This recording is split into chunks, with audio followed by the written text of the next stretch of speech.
to another Apollo Papyrus podcast episode. I am Aaron Apollo Camp.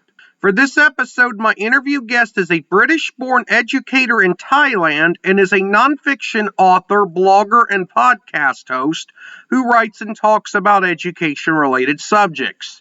As an author, he has written the 3-book Rogers Pedagogical series, as well as a planner for educators.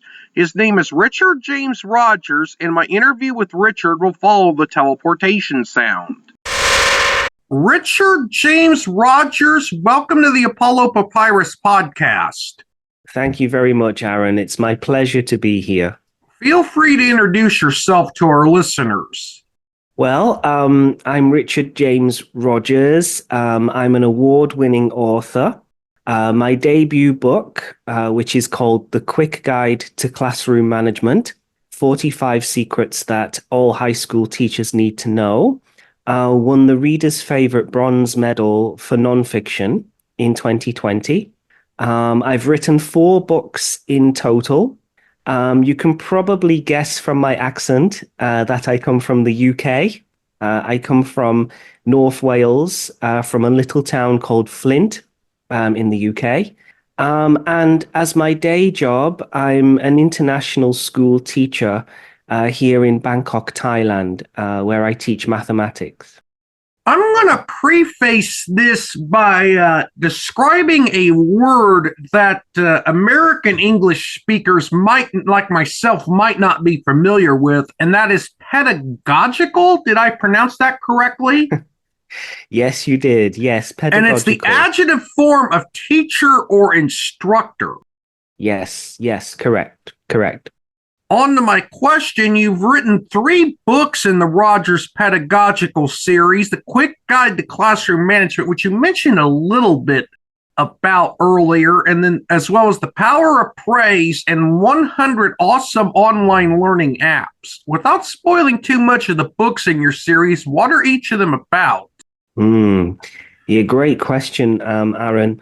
Well, the first one, The Quick Guide to Classroom Management, is basically a series of practical teaching tips, which I have garnered from over 20 years of experience in the classroom now. The book is in its 3rd edition, and it's really a collection of mistakes and blunders that I and people I've witnessed have made over the years in their teaching role, a series of techniques and practical tips which can be applied to many classroom scenarios. And it's written in such a way, Aaron, that it's in bite-sized chunks. So there's 45 secrets in the book, and it starts with secret number 1, secret number 2, and so on. So it's very easy to read it secret by secret, which I think is one reason why that book is so popular. The second one, which is called The Power of Praise, Empowering Students Through Positive Feedback, focuses mainly on strategies around assessment, marking, and praising students in a sincere and empowering way. So ways in which we as educators can get the most out of our students through our interactions with them, through written comments on their work, through verbal feedback, through peer assessment, self-assessment, and a range of different techniques. So that book won the Reader's Favorite 5-star award. And then after that one, when COVID hit in 2020, I immediately saw the need for educators to have an array of techniques and technology to use during hybrid teaching and online teaching. So the 100 Awesome Learning Apps book, which is my 3rd book, that one is again really a collection or a catalog of websites, apps, and technology that teachers can use in hybrid or online teaching settings. And regarding the Quick Guide to Classroom Management, I have a question specifically about that book. although you're a secondary or high school teacher, and the quick guide to classroom management is aimed mainly for teachers in that particular part of the profession, is there anything that elementary school teachers or higher education instructors can learn from the book as well? Yes, I would say so, Aaron, and that's a great point you make.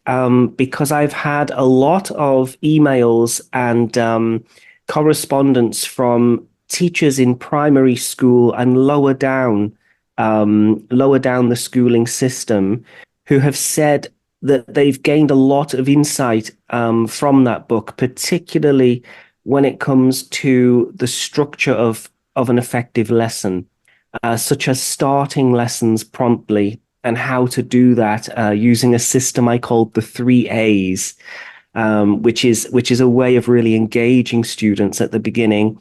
A lot of the teachers lower down the school have gained a lot from the technological aspects of that book, the different live quiz apps that I describe, for example, as well as the traditional learning games. As for teachers in higher education and in university or college, for example, I haven't had as much correspondence with that group, but I have had a few that have got in touch with me and have said that the book has been really helpful for getting them to understand how to assess students properly. And again, the technological aspect, quizzing students using technology, using mobile phones and mobile devices effectively as learning tools, for example. So there are some things for everyone in there. You've also written the Rogers Pedagogical Planner, which is a planner for teachers. How do teachers use your planner? Yes, that's absolutely right, Aaron. That's my fourth book. It's quite an unusual type of teacher's planner because it contains blog posts from my blog, which is at richardjamesrogers.com. And that's a blog for teachers. And along with those blog posts, it contains kind of like a rubric for each week of the teacher's academic year. And what teachers are doing with that planner, at least what I've heard anyway, is that they're using it to fill in their lesson plans just in bullet point format.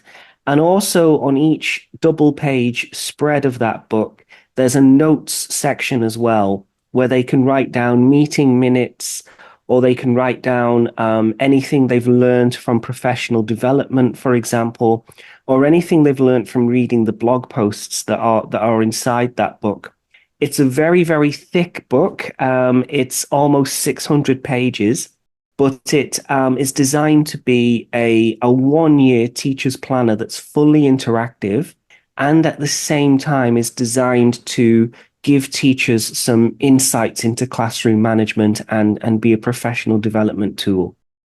How long did it take you to write each of the books in the Rogers Pedagogical series? That's the Quick Guide to Classroom Management, The Power of Praise, and 100 Awesome Online Learning Apps.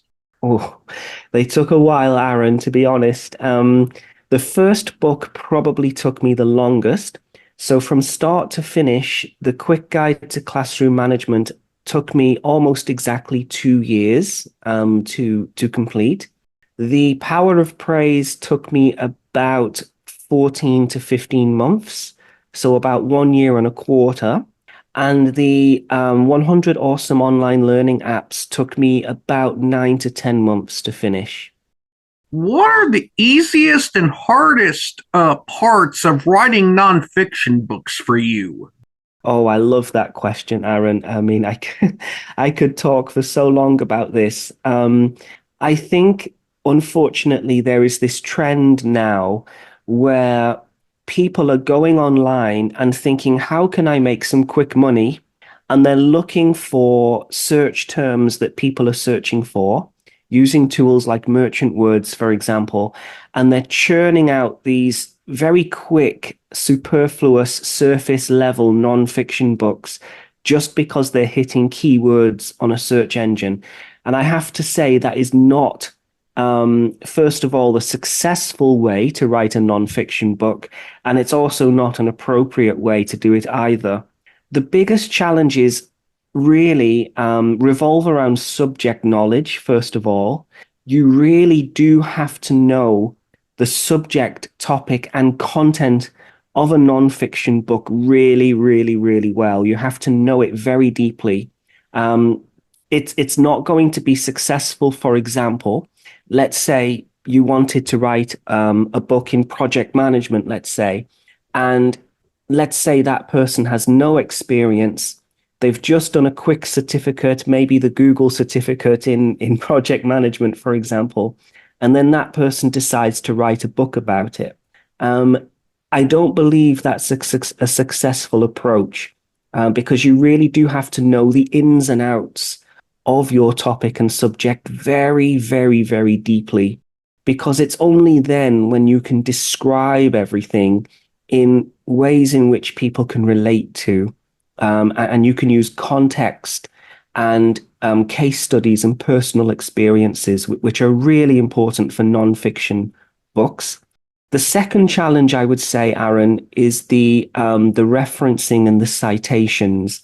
You've got to get that right. You have to seek permission as well when you use those citations. And finally, the biggest challenge for me, Aaron, and this was a big mistake I made when I wrote the Quick Guide to Classroom Management in its first edition, was not hiring a proofreader and an indexer. And I think a lot of new authors, they try to do the process on the cheap, and they don't want to spend too much money.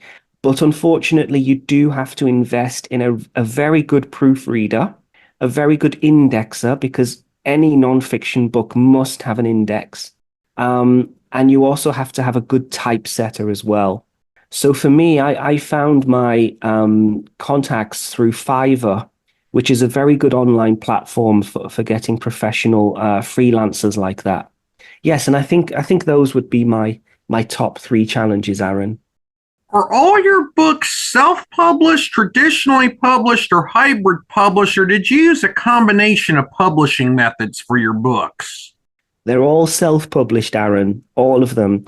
And I will say that is actually another challenge, because as soon as I say that my books are self-published, you'll always get people that criticize you for that. And I think really that the proof is in the pudding.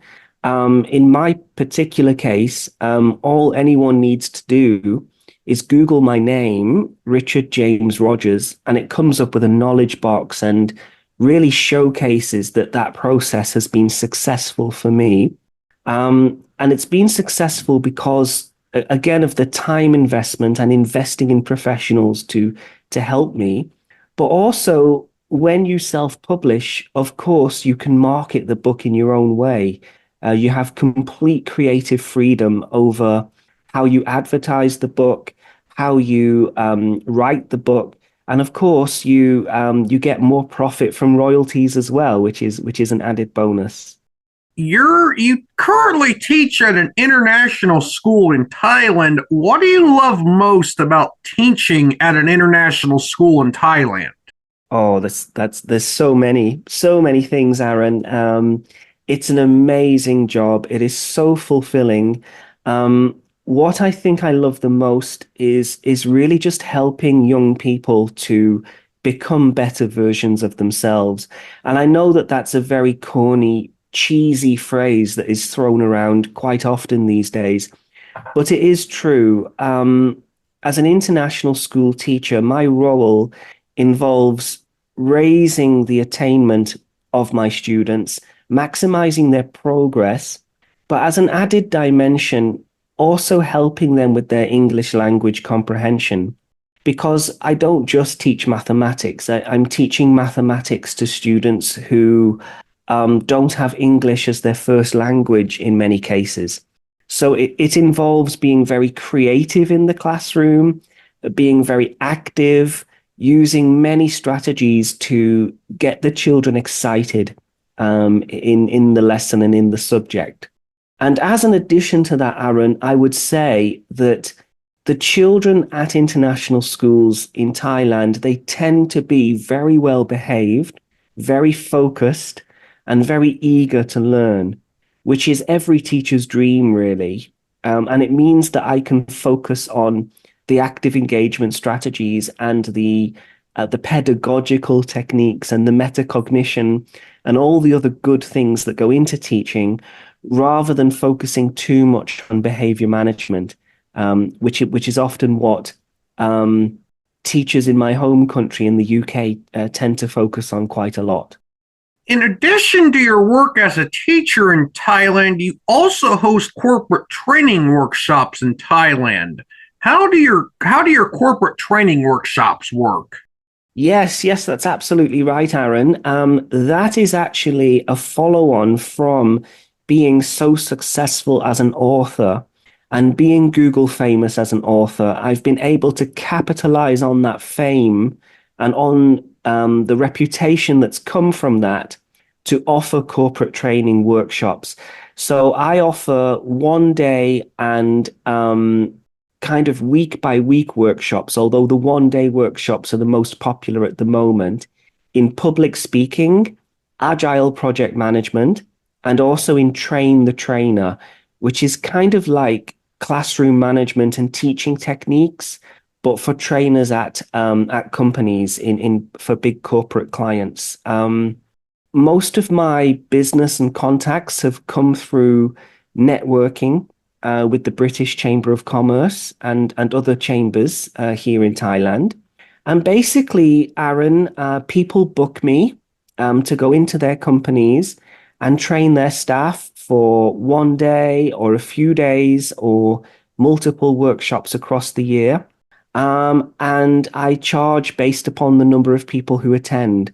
So I have a flat rate for up to 20 people, and then it increases for every 10 people. And all the techniques that I describe in the quick guide to classroom management, I deploy in these corporate training workshops. And they're very effective. I find, Aaron, that the techniques that I deploy in high school are just as applicable to teaching adult learners as well. Excuse me. One final question. You host the podcast Practical Teaching Tips with Richard James Rogers. What can listeners expect from a typical episode of your podcast? That's a great question, and thank you for doing your homework about me, Aaron. It's very refreshing to speak to someone who has done their research, and I greatly appreciate it, Aaron. For my podcast, I tend to just record myself talking about a topic, if I'm honest. I don't do a lot of interviews at the moment, but I am planning to do more in the future. But I write a blog post first at richardjamesrogers.com about some aspect of teaching that can be easily actionable and easily practical. So I try to stay away from fluffy, academic, overbearing, or kind of superfluous surface level information, which most teachers find difficult to apply in the classroom. And I focus just on things that can be used right away. So what teachers can expect, or anyone who listens to my podcast can expect, are tips and techniques and strategies and ideas that they can use right away in the classroom. And what I tend to do, Aaron, is I'll write a blog post about those practical teaching tips first.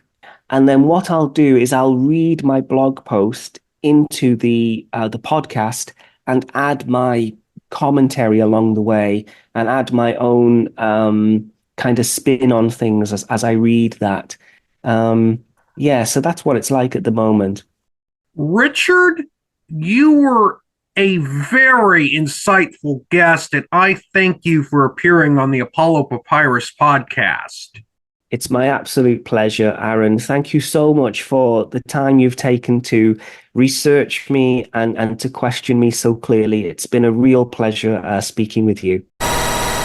It was wonderful to interview Richard. Here in the United States, tomorrow is Election Day. If you're eligible to vote here in the U.S. and haven't already done so, please vote tomorrow because it's important. As I am an election day poll worker near where I live, I will be returning to the podcast on Thursday with the resumption of the uploading of new episodes on Friday. This is Aaron Apollo Camp reminding y'all to find your writing and reading purpose. Bye for now.